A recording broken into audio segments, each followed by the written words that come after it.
Department of Health, Judy Persicelli. To her right, we welcome back the Department of Health's Communicable Disease Service Director, Dr. Ed Lifshitz. Great to have you both. To my left, another guy who needs no introduction, the Superintendent of the State Police, Colonel Pat Callahan, Chief Counsel Parimal Garg, Aliana Post, and a cast of thousands. First and foremost, and with the heaviest of hearts, our thoughts and prayers are with the family of this guy, Kyle Mullen, the Navy SEAL candidate from Manalapan who tragically died while in training in San Diego on Friday. He represented the very, very best of our state and our country. I can't tell you, he was a guy that my family knew remotely by reputation. I never had the honor of meeting him to the best of my knowledge, but he was a legend in athletics, in all walks of life. He was just 24 years old. I will be directing all state flags to be lowered in his honor and memory. More on that when we have a better sense of the way forward. He was just 24 years old. I will be directing all state flags to be lowered in his honor and memory. More on that when we have a better sense of the way forward. I spoke with his mom this morning. She's just going through, as you can imagine, an unspeakable period, and just describing how special her guy was. He's got an older brother. Keep the whole family in your prayers. He was literally a legend. God bless you, Kyle. Before we get to the sort of big news for the day, I want to put a reminder out so it doesn't get lost. Tomorrow, the registration window will be open for the New Jersey Housing and Mortgage Finance Agency's $325 million Emergency Rescue Mortgage Assistance Program, or IRMA, E-R-M-A.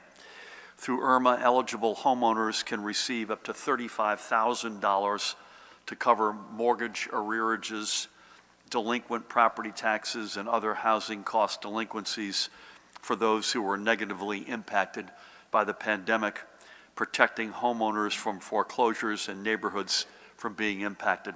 Free housing counseling will also be available to assist homeowners in applying for assistance, as well as guiding them through all available options and even working with their mortgage companies to get the best possible outcome.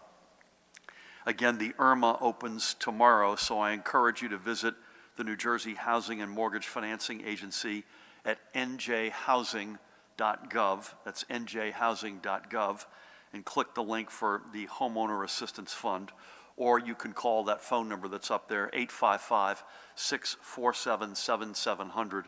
Again, 855-647-7700. With that said, here is the announcement I know many of you have been waiting to hear. Because of the dramatic decline in our COVID numbers, effective Monday, March 7th, the statewide school mask mandate will be lifted. Additionally, we will lift the statewide mandate in all child care settings. Later this week, we will extend the public health emergency by 30 days to allow for this mask mandate to continue until then and then be responsibly lifted. As we have with other similar actions, we're announcing this with plenty of advance notice for our schools and child care settings, for our students and their families, our educators and support staff, to determine how this will impact them and to finalize any steps they may need to make in preparation. Masking continues to be an important tool to prevent the spread of COVID and should be used in many circumstances. In the coming weeks, the Department of Health will also be updating, under Judy's leadership, will also be updating its guidance to help school districts make the best decisions as to whether and when masks should be worn. I must thank the overwhelming majority of students, parents, administrators, educators, and support staffers who stood tall as role models ever since our schools returned to in-person instruction by wearing your masks day in and day out, without problem or protest. You truly represent our highest New Jersey values of selflessness, community spirit, collective responsibility, looking out for others. You are the reason why we're ready to take this step. A couple of things to note. We are removing the statewide requirement that all students, educators, staff, and visitors wear masks while indoors, again effective March 7th. We are not removing the ability of individual district leaders to maintain and enforce such a policy within their schools, or any private child care provider from maintaining such a policy within their business should community conditions require. Likewise, any student, educator, or staff member or visitor who chooses to continue masking up while indoors may freely do so, and we expect that schools will take swift disciplinary action against those who may try to demean or bully anyone who chooses to wear a mask. We will not tolerate anyone being put down by exercising their choice to mask up. We can responsibly take this step given the continuing drop in new cases and hospitalizations from Omicron, and with all the evidence projecting a continued decline over the coming weeks. And we are also buoyed by the continued growth in vaccinations and the expectation that the vaccines will be made available to children under the age of 5 in early March. And we strongly encourage parents of school-age children to have your child vaccinated. Additionally, although I was quoted as saying it's not the 4th of July, I admit, but early March traditionally means the weather starts to warm up at least a bit, and Pat, you'll make sure that that happens, which will give schools a little bit more flexibility to increase ventilation, be more creative with that, and further decrease the risk of COVID spread. And perhaps most importantly, this is a huge step back to normalcy for our kids. As I mentioned last week, I had the honor of being with Arkansas Governor Asa Hutchinson on Meet the Press, and by the way, alongside Governor Hutchinson, I'm honored to help lead the National Governors Association.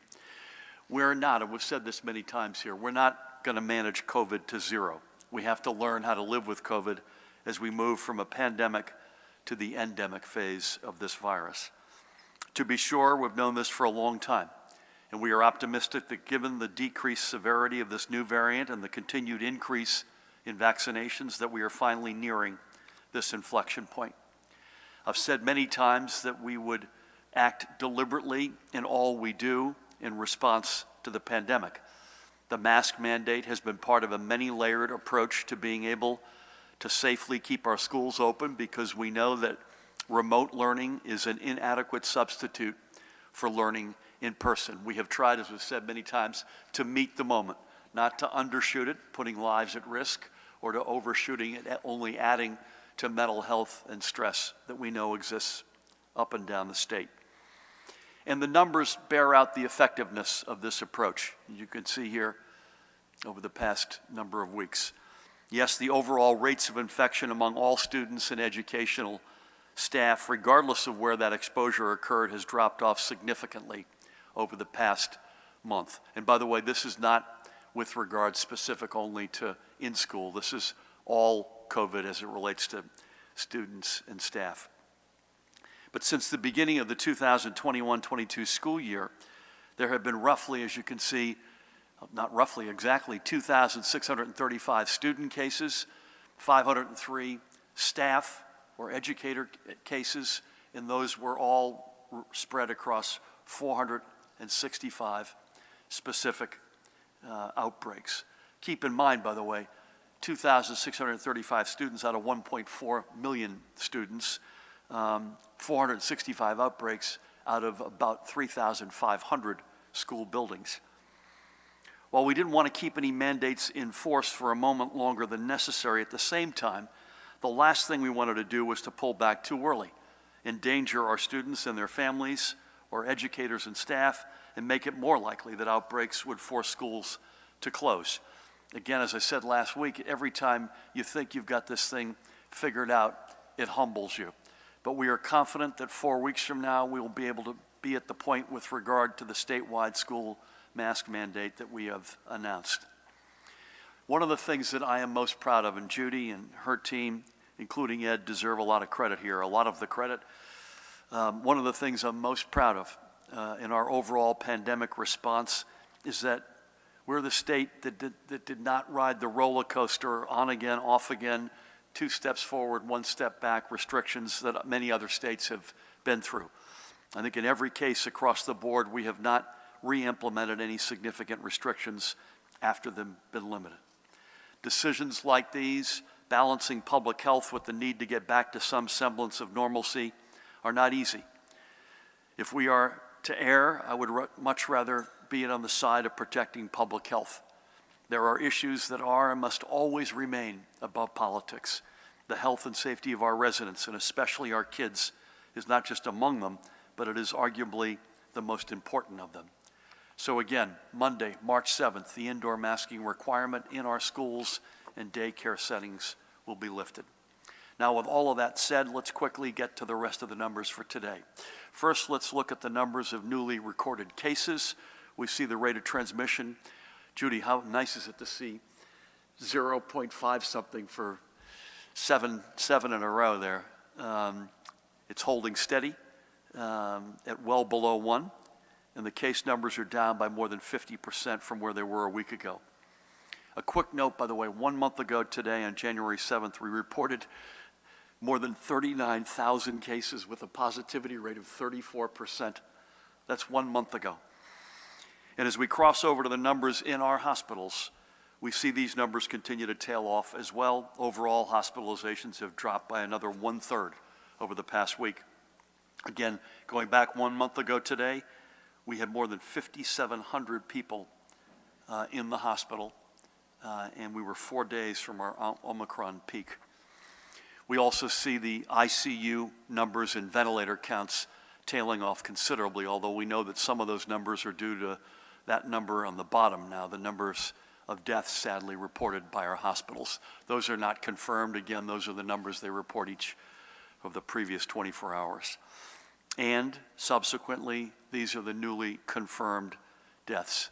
God bless each and every one of them. Again, those aren't, I'll just pick today, that is not 15 people who passed today. Those are the numbers of deaths, Ed, that have been confirmed today, regardless of when they occurred. Although increasingly and sadly, as we've gone through this pandemic, the team has picked up a lot of expertise and are much more quickly confirming these deaths. So these are, I'm sure, overwhelmingly from recent times.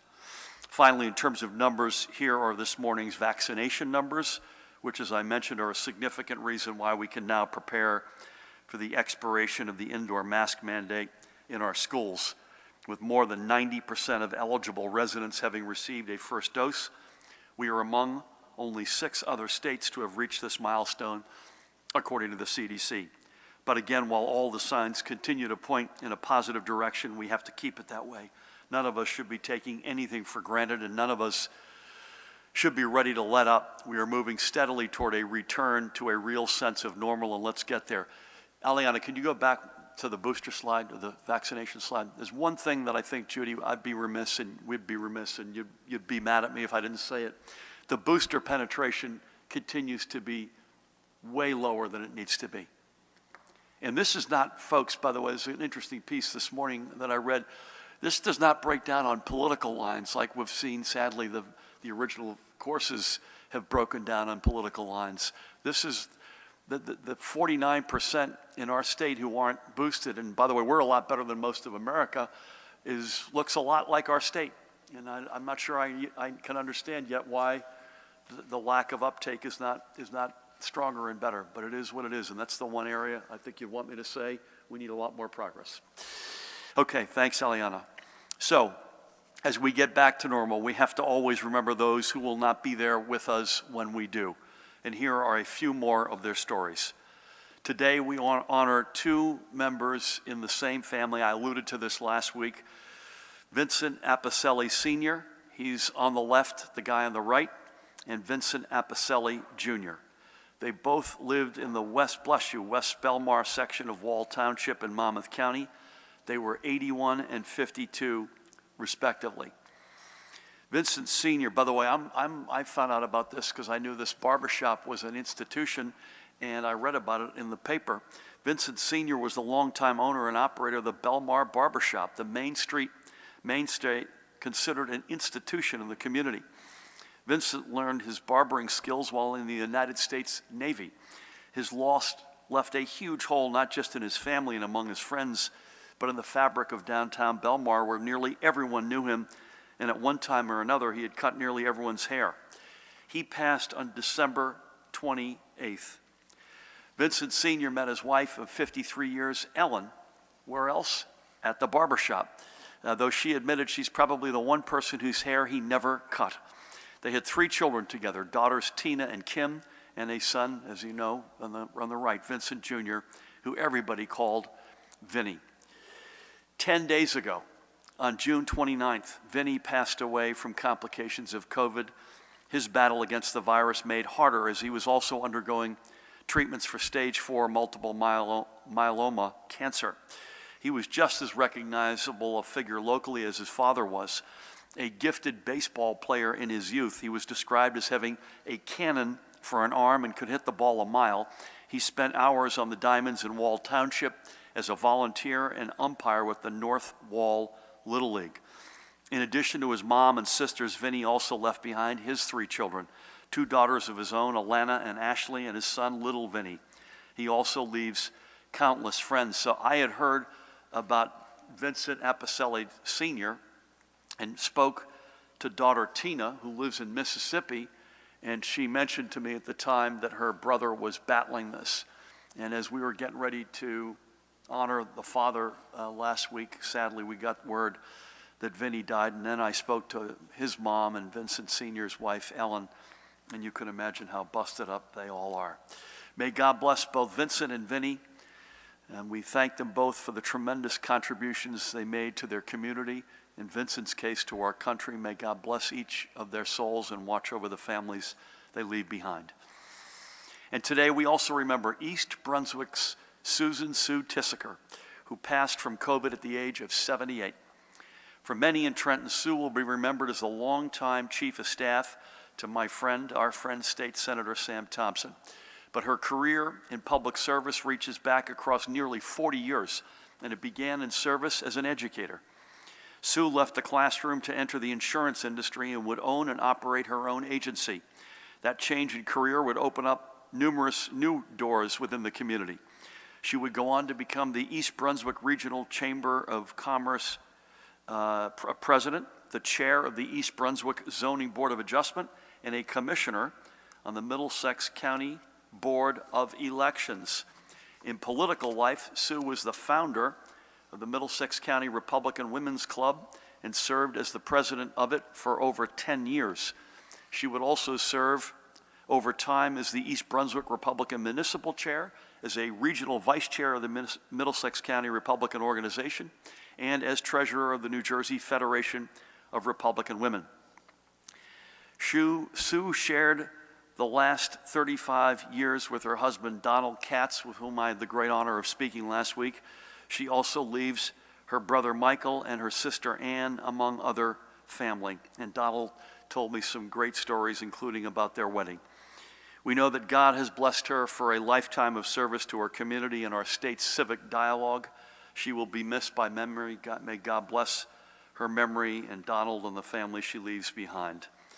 And by the way, God bless every one of the roughly now 32,000 New Jerseyans we've lost. May God watch over each and every one of them and their families. Next, I want to give a shout out to this guy, Alex Habaz, the owner of the logistics company Fleet Distribution Centers. For nearly 20 years, Alex and Fleet Distribution Centers have provided warehousing and distribution services to numerous companies utilizing the ports of Elizabeth and Newark. With business growing at a rapid pace, Alex recognized the need to make a significant addition to his team, and the Department of Labor's Return and Earn program helped him not only find that needed employee, but also help cover his onboarding and training costs. And by the way, that the new worker also got a $500 signing bonus when they began, a valuable incentive for joining Alex's team.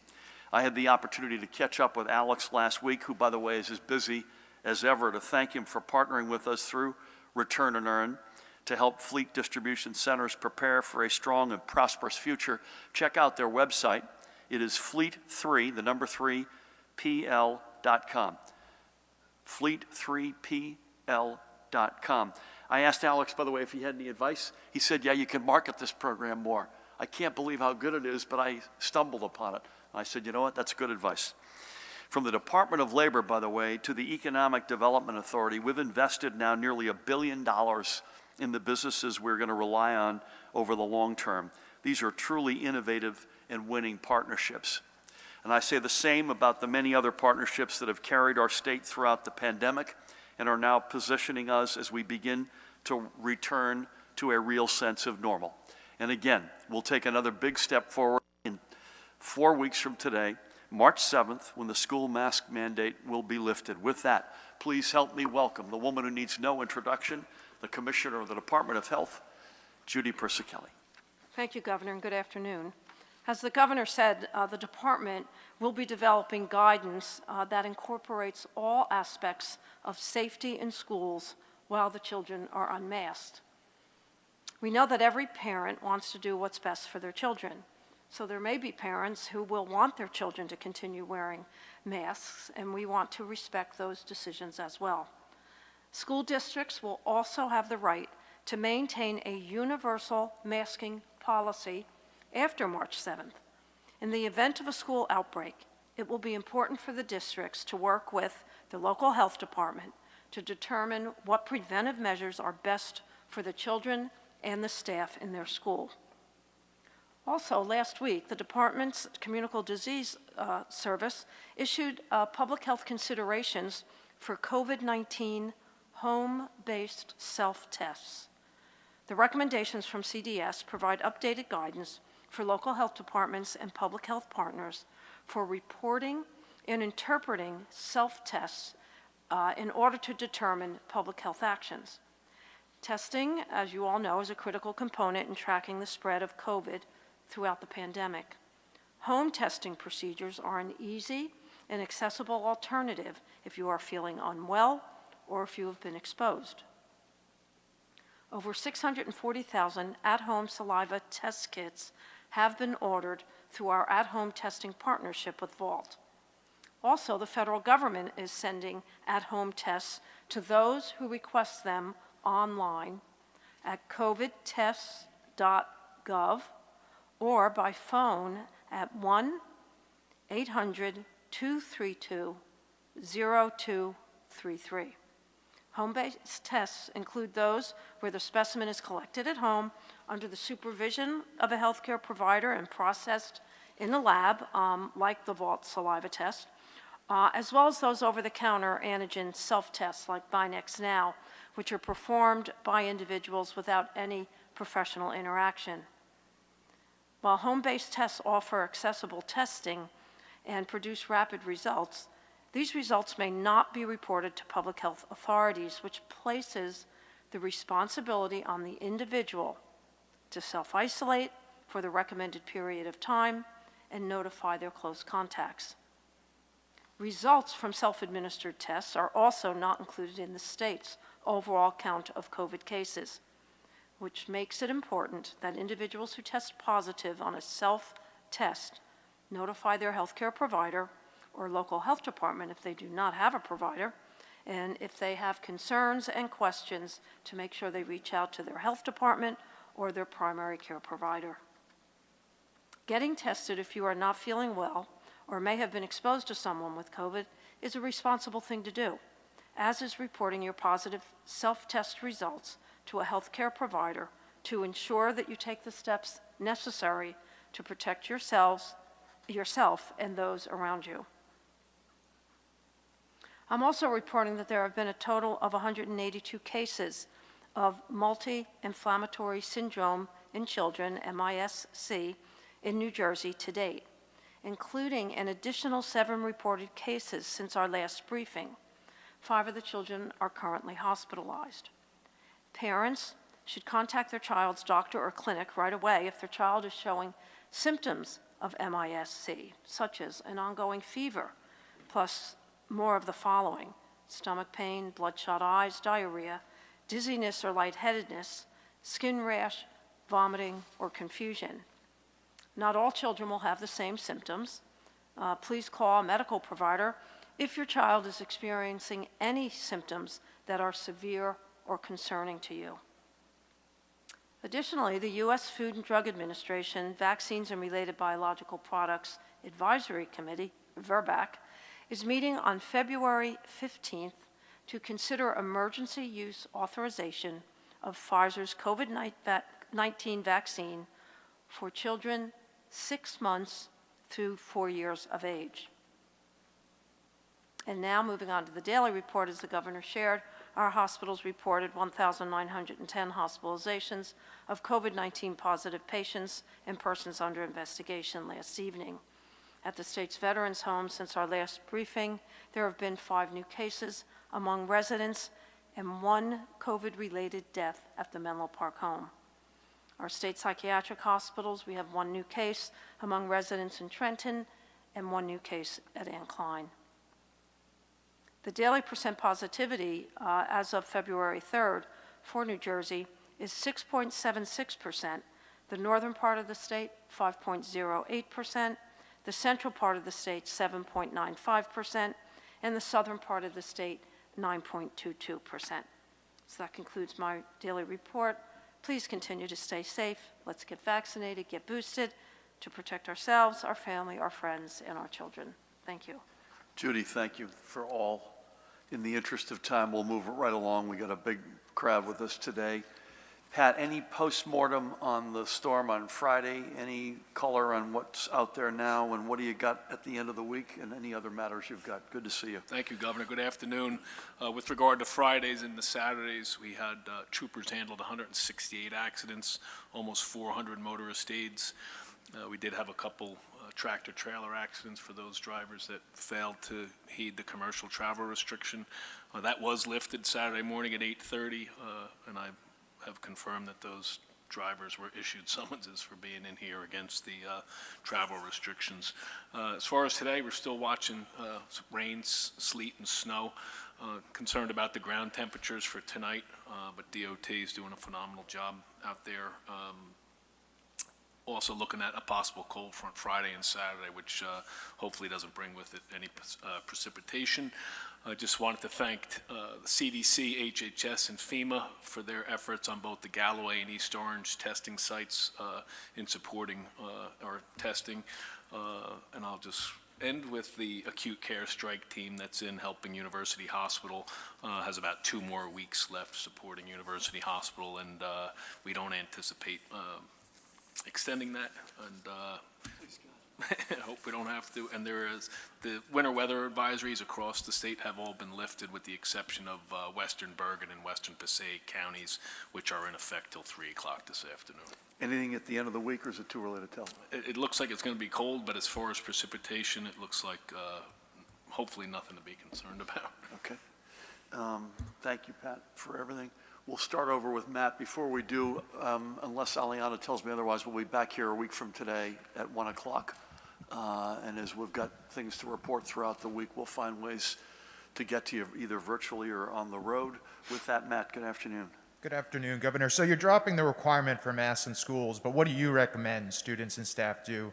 And what can you say more about the timing? I know if I ask if there was any political calculation, you'd dispute the premise of the question, but you know, why March 7th? Why not the end of February? Why not March 15th?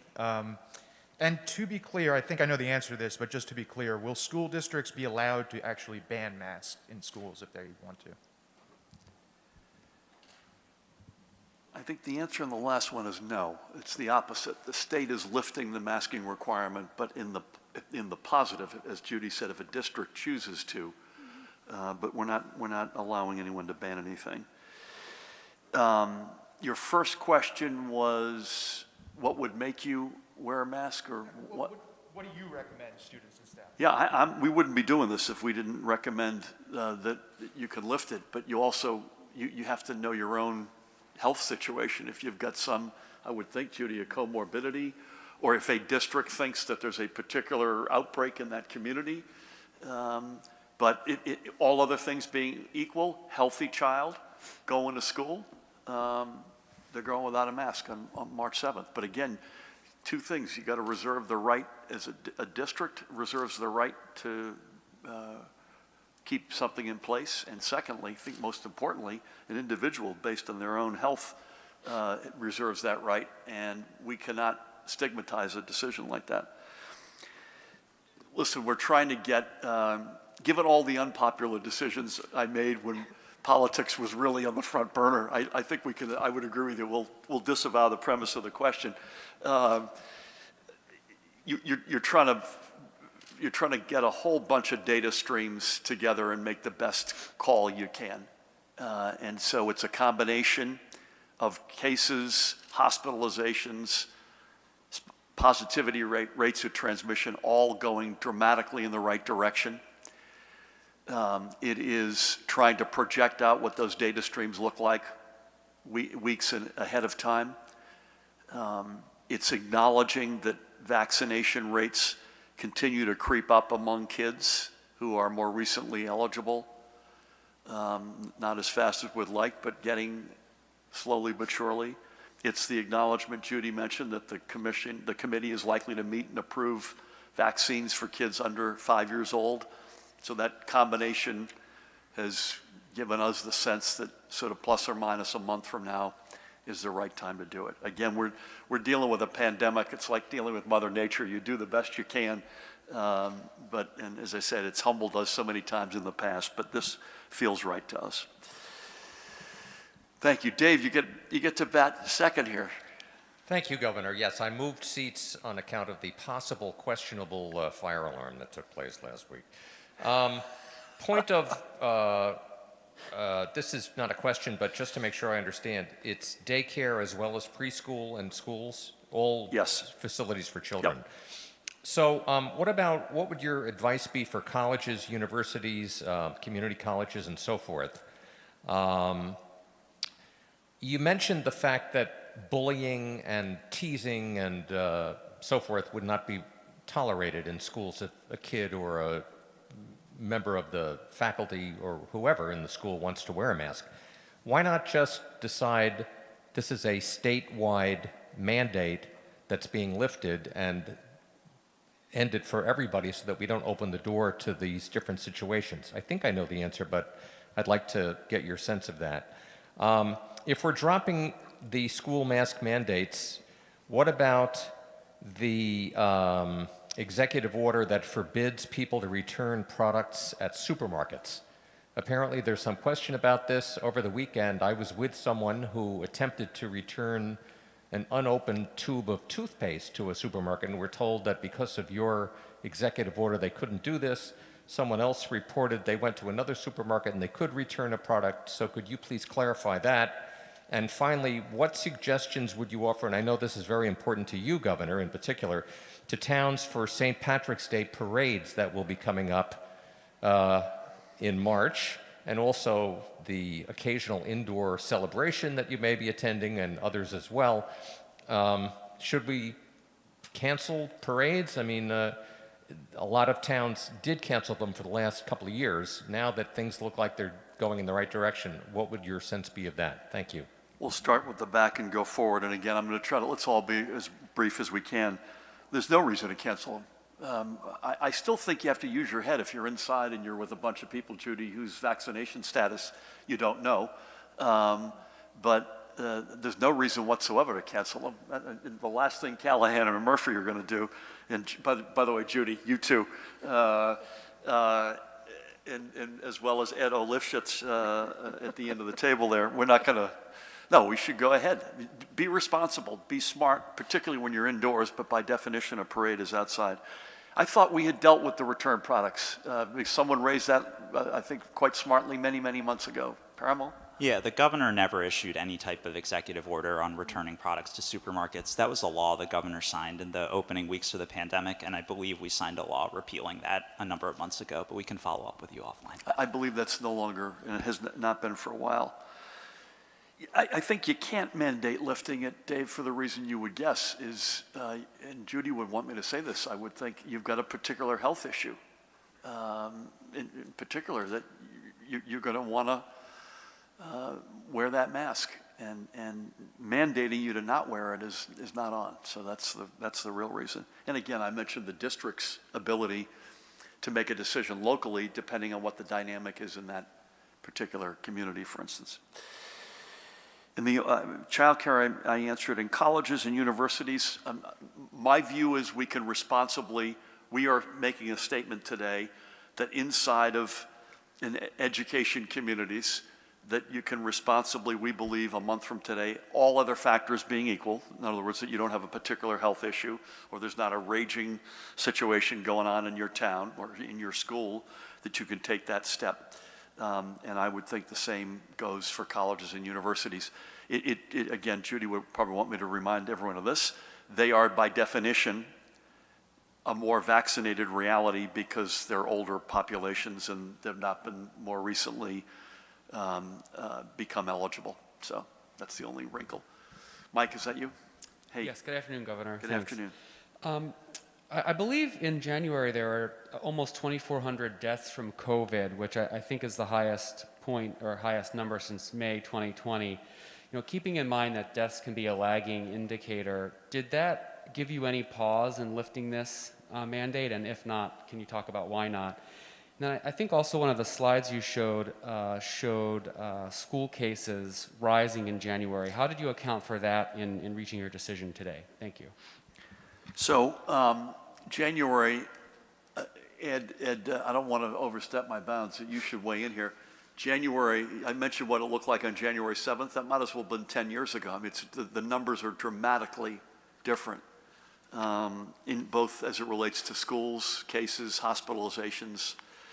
And sadly, deaths are a lagging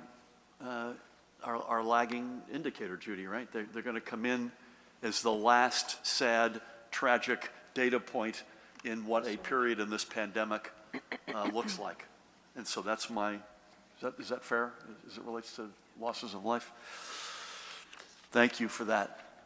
Alex, is it just you back there, or either you guys asking questions? Just Alex? Okay. Alex, we should give you some respect given Pat arranged for a fire alarm to go off in the middle of your questioning last week. So. Well, it's Pat, so I'll forgive Pat. For Dr. Lifshitz, I'd like to ask, why is the school mask mandate being lifted 1 month from now? How do we know what conditions, for better or worse, are going to be in regards to COVID 1 month from now? Why not lift the mandate today if conditions are improving? For Commissioner Persicelli, I'd like to get your reaction to the Comptroller's report that examined nursing homes, that showed that 15 of the worst nursing homes in the state continue to operate without any repercussions virtually, including receiving millions and millions in Medicaid dollars. Is your department unable or unwilling to crack down on intransigent nursing homes? And I'd also like to ask you a clarification about something you mentioned before about the school mask mandate. You said that in the event of an outbreak, certain procedures might come into place. Is there any mechanism in the executive order or in the health department regulations to order masking in schools again on a district level if there is an outbreak reported, or is that not in the regulations you have right now?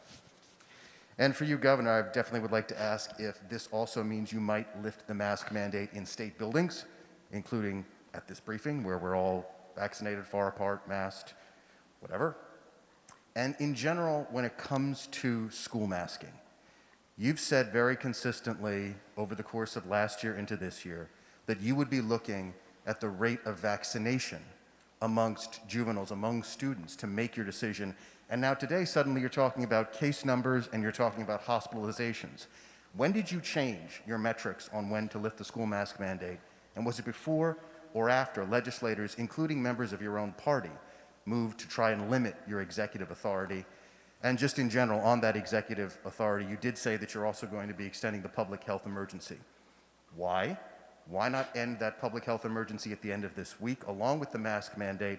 And do you expect any sort of blowback from legislators, including from your own party, as you continue to extend this pandemic executive order?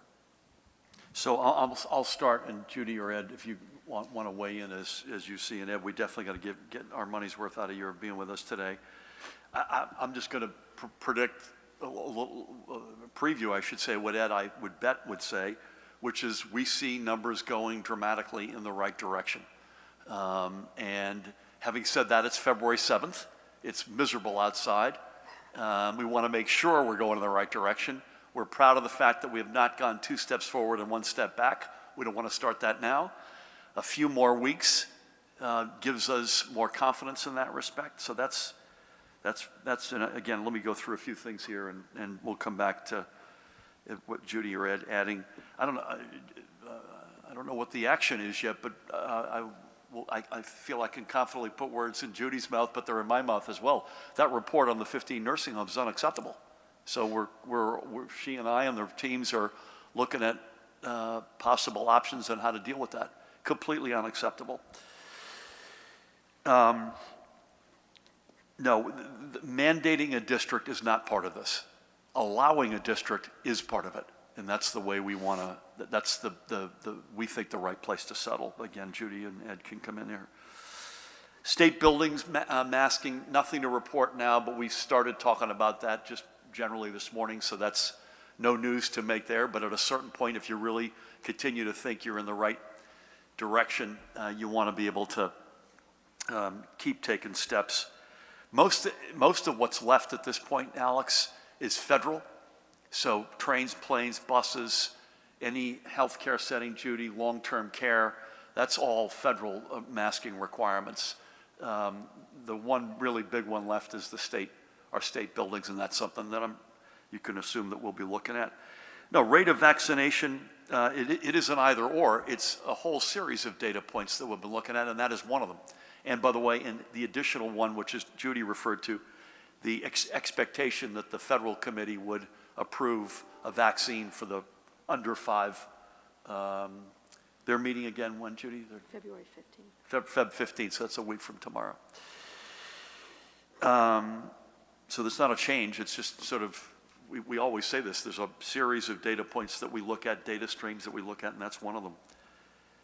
Yeah, the executive authority was not, that's not a factor here. I had a very good discussion with legislative leadership, the Senate President and the Speaker, Paramount Thursday night, that's all right. Very, very good discussion. As a general matter, I think we have all, including yours truly, we have all, again, we want to, when the dust finally settles, we want to do a comprehensive, independent, smart post-mortem, and part of that is clearly, did Judy, did I, did Pat, did we have the right tools at our disposal? Was the balance proper among various branches of government? We are very much open to all of the above, and I think they've indicated they are anxious to do that as well. So I don't know how, we have to at least let Ed say something here. Ed, how did I do, and anything you want to add? Well, I think you hit the nail on the head there, yes. While we do not have an entire crystal ball, I do not know for sure exactly where we're going to be in a month. Certainly the past, the way that Omicron has surged through other countries, how we've seen it surge through New Jersey, with the warmer weather and other things coming, how we've seen things happen in the past, it is a reasonable assumption that cases will continue to decline, at least for the near future. I do want to add, as we've been talking here about lifting the mask mandates and so forth, it doesn't mean that the virus is going away. Nobody's asked a question about endemicity or those sorts of things, or what that might look like or what that might mean. But I do think it is important for people to realize that while it's appropriate to begin doing things like loosening up so that people can go about more normal lives, the virus will not have disappeared. It will still be around. People still need to make reasonable decisions and take reasonable protections, first amongst those, getting vaccinated. Also, sometimes wearing masks in appropriate situations, ventilation, all these other things that we've been talking about for years. So we're certainly in a whole lot better place than the state was, well, much better than 2 years ago and much better than a month ago. And we're heading in the right direction, and that's all good news. And I hate to be kind of a little bit of the Pollyanna, but we do have to pay some attention to the fact that our actions do influence this virus going forward as well. Yeah, this is not a declaration of victory as much as an acknowledgement that we can responsibly live with this thing. Judy, is that fair? Yeah. Anything you want to add, or are you good? I think it's important that we start operationalizing all of the techniques that we've mandated over the past year into our daily lives so we can move fast, constantly responding, or reacting, I should say, and hoping that people respond appropriately. Well said. Thank you for that. Sir. Sir, good afternoon. Good afternoon. Governor, what is your response to school superintendents who said they don't feel qualified to make health-related decisions at the district level and would prefer that the state make the rules? Doesn't this new mask guidance put the burden on them instead of the state?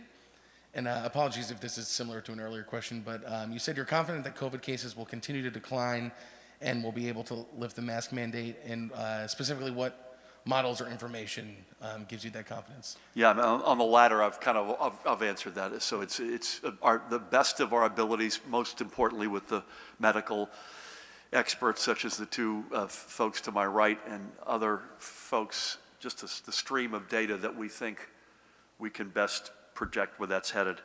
I would just say to the local superintendents who've done, by the way, across the board an outstanding job, they are used to dealing with their local health authorities.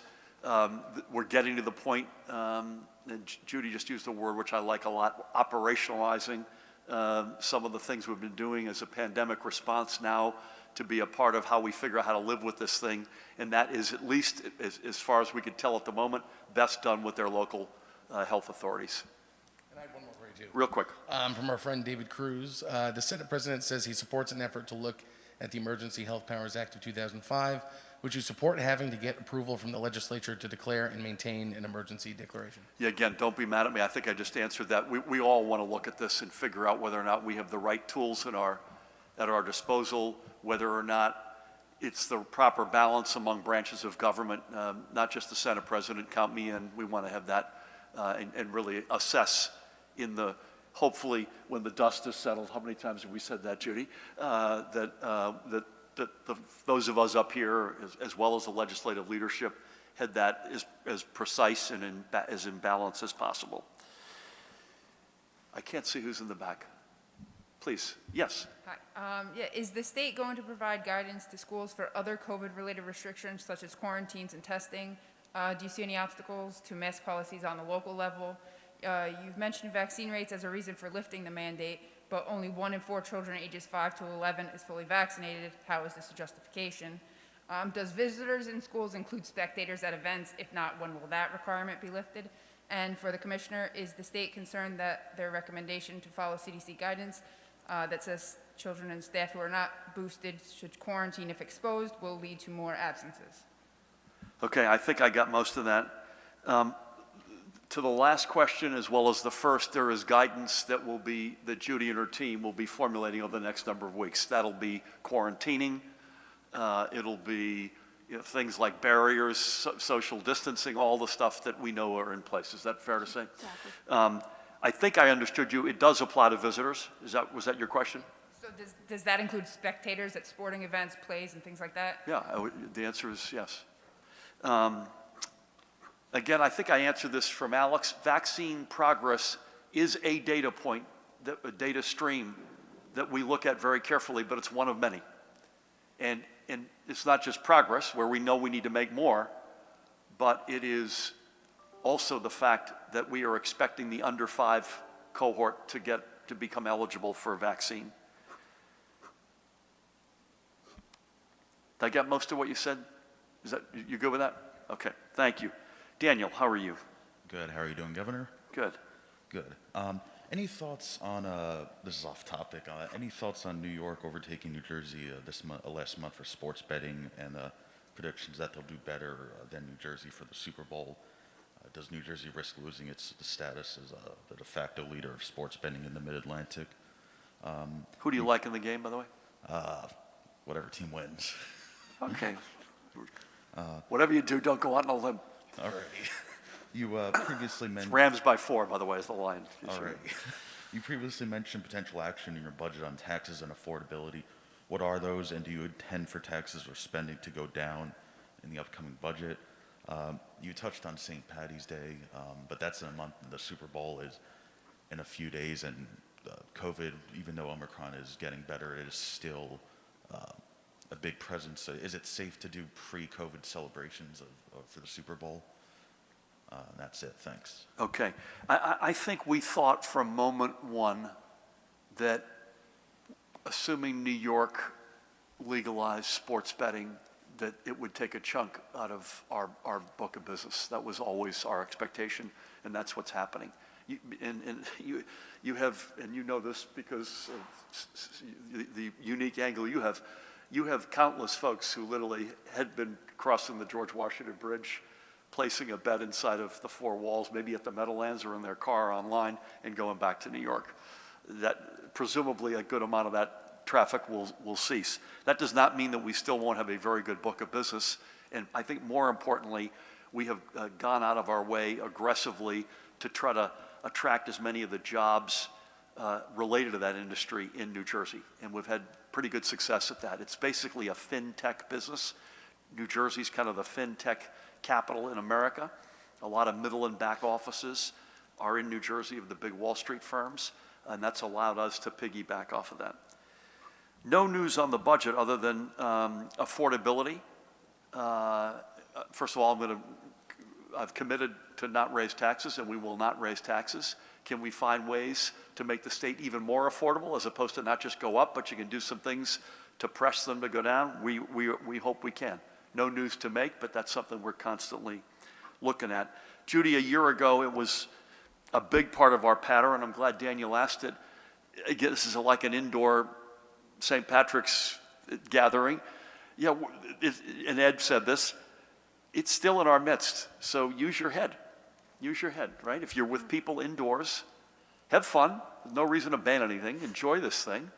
Whether it's Super Bowl, St. Patrick's Day, whatever it might be. But be smart about it. And that's, I think, what we can ask folks, right? Okay. Carly, is that you? Yeah, thank you, Governor. How are you? I'm doing well. The CDC is still recommending school masking. Why deviate from their recommendations now when New Jersey's been in lockstep with the agency during this pandemic? And just to put a finer point on a question some other folks asked, why make this announcement today without any accompanying guidance from DOH or DOE that lays out how this decision will impact quarantine timelines, social distancing, and contact tracing? What can we expect that guidance to say when it comes out, and when can we expect that guidance? Along with that, will there be any kind of mechanism to reinstate the mask mandate if cases start to rise again, like we saw with Omicron? And New Jersey is one of the few remaining states keeping the in-school mask mandate through this month. We're seeing Delaware follow suit today through the end of March. Keeping in mind your position as the vice chair of the Democratic Governors Association, how much was your decision to lift the mandate influenced by the decisions of other governors across the country? And do you think your decision today will make it more difficult for other governors to justify keeping their mandates in place? And then just one off-topic question. Charter school groups have been critical of your administration's decision to block expansion requests, and the DOE's planned charter school law study has been put off indefinitely. What do you plan to do about charter school expansion in your second term? Okay, so that is off topic. Here's the challenge. We have, and by the way, thanks to Judy's leadership, we have been in virtual lockstep with the CDC. Here's the reality, and I saw this up close last weekend in Washington with 39 or 38 other governors. This, and the experts should weigh in, this thing rages, goes up like it's going to go to the moon, this variant, and then it comes down. The fact of the matter is we got hit among the first handful of states. Our reality is dramatically different than a lot of other states right now because we were so early on. So this is one where we feel like we can responsibly, because we've gone through it first, we can responsibly take this step. The guidance very simply is because we've got time on the clock and there's no reason that we have to have it ready for now. Judy has the luxury with Ed and team to be able to war game this now over the next several weeks, right? And that more time on the clock on this is always good news. You have to leave any option on the table. I've said this many times. We've said it many times. If this thing takes a crazy turn 6 months from now, you've got to leave options on the table, and we do. To what extent were we influenced by others? Was your question? Zero. Literally zero. We're influenced by the reality in the state right now.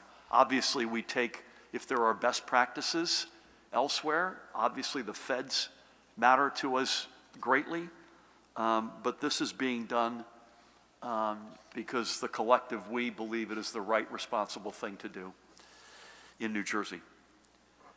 I don't understand.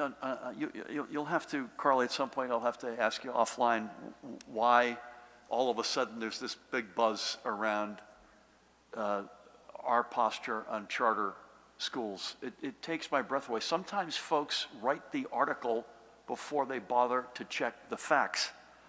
I believe 23 charter schools requested renewal. Every single one of them was approved. I believe that's something like 23,000 seats. I believe, and I don't have all this exactly, but ballpark of the 23, 11 not just wanted a renewal, but wanted expansion. 11 of the 23. We approved 6 of the 11. Another plus or minus 1,000 seats. So the fact of the matter is we have from moment one have said we're not about labels. We want to make sure the data that we all make these decisions on across the spectrum of schools, whether it's charter, district, magnet, private, whatever it might be, that we're all reading from the same set of facts. But we're not into labels. If it's a high quality, top performing school, regardless of what type of school it is, and we're getting our kids educated in, by the way, the state with the #1 public education system in America, we're not, we've never, ever been hell no charters. We just don't get in. We're not in the middle of that. We call these things as we see them. And so for the life of me, I don't get it. But it is, some folks have an agenda and they want to write about it and talk about it. And I will tell you, we do not. We want to educate kids the very best way possible in America, and that's what we're committed to. Okay, I got to get off the soapbox, Judy. Judy, thank you. Ed, thank you. Pat, as always. Paramel, Aliana, the whole team. Ruth had the mic today. Big step. This is a big step. We believe it is a step that we can take responsibly, that the runway is a responsible runway in terms of time. Judy and team will be working on the guidance. And again, the more time they've got on the clock, the sharper and better that guidance will be, and more consistent it will be with meeting that moment when we get there. Please get vaccinated. Please, please, please get boosted. Please, by the millions, you've done the right things, folks. Hats off to each and every one of you. We'll be back here a week from today at 1 o'clock. Thank you.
With ties to the Chinese Communist Party, many Chinese companies present threats to America's national security. But some politicians want to empower these Chinese companies at the expense of America's tech innovators. Our leaders must protect our competitive edge.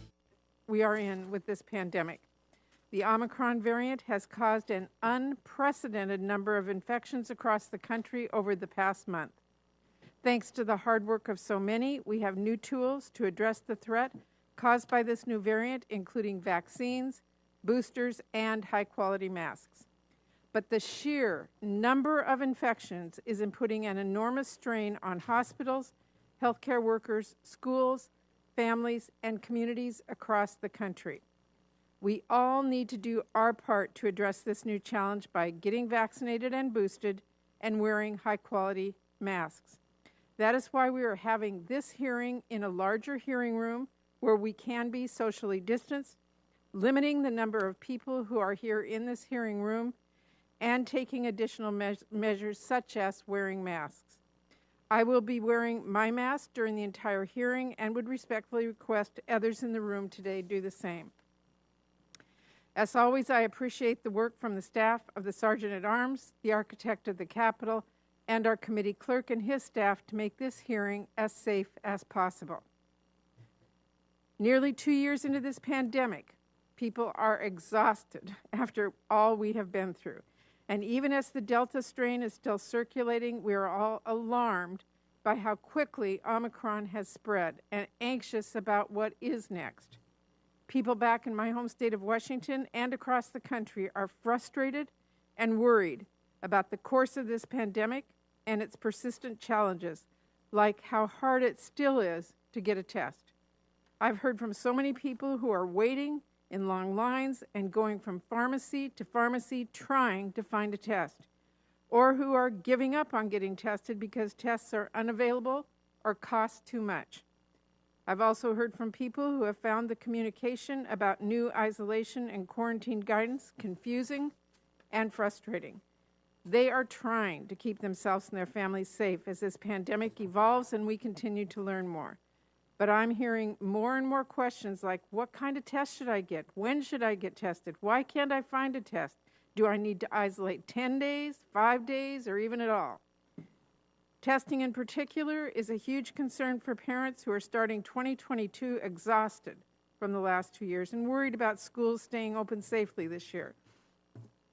I know what a struggle it is for parents scrambling to figure out childcare when they've got to go to work, or how tough it is for kids to keep up with classwork while transitioning back and forth from in-person to online learning. And while most schools are still safely open for in-person learning, and we all want to make sure they stay that way, we know schools are struggling with this, especially as Omicron creates new challenges. I'm hearing from schools in my states that they're worried they'll have to shut down again if they can't get the support for testing they need, or they have staff shortages because of staff who are ill. Nobody wants that. And based on what we now know about this virus and the tools we have to fight it, schools should be able to stay open safely if they have tests, masks, ventilation, and people are vaccinated. Hospital and healthcare providers are worried too. They've been stretched thin after 2 exhausting years, and now Omicron is causing the worst surge in cases and hospitalizations yet. Because while it may be less severe in most cases, especially for those who are vaccinated and boosted, it is so much more contagious, meaning we are still seeing high rates of hospitalization overall. And we also have to protect children who are too young to get vaccinated, and people with health conditions and disabilities that put them at high risk.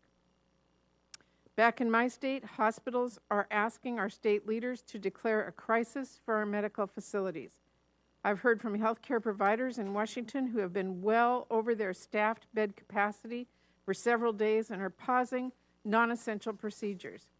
Families are wondering whether they can get care for non-COVID related conditions and alarmed by how long ER wait times are getting. Healthcare providers are concerned about how we continue to keep healthcare workers safe and also address the fatigue and burnout and mental health challenges that they face. These are not new challenges. I've been raising many of these concerns since the earliest days of the pandemic. So I'm frustrated we're still behind on issues as important to families as testing and supporting schools.